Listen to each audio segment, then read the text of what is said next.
5n কত। তো এখানে সিম্পলি এই ধরনের অঙ্কে কি করতে হয়, সিম্পলি তোমাকে অনুপাতে যে ভ্যালুটা বলে দিয়েছে এম আর এন এর ভ্যালু কত বলেছে 3 আর 2, তো এই ভ্যালুগুলো তোমাকে এখানে বসিয়ে দিতে হবে। মানে কি কি বলেছে বলো, 4m প্লাস 5n এর সাথে কার অনুপাত বার করতে হবে, এর সাথে অনুপাত বার করতে হবে 4m মাইনাস 5n এর।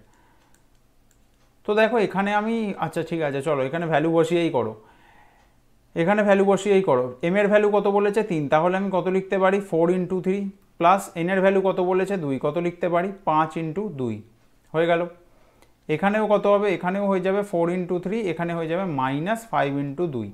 তো কত থাকছে বলো, এখানে হচ্ছে কত 12 প্লাস 15, 12 প্লাস 15 বলছি সরি, 12 প্লাস 10, আর এদিকে কত হয়ে যাচ্ছে, এদিকে হয়ে যাচ্ছে 12 মাইনাস 10। তো 12 আর 10-এ এদিকে হয়ে যাচ্ছে 22, এদিকে কত থাকছে, এদিকে 2, তাহলে কত হয়ে যাচ্ছে 11:1। তো অনুপাত আমার কত হয়ে গেল, অনুপাত হয়ে গেল 11:1।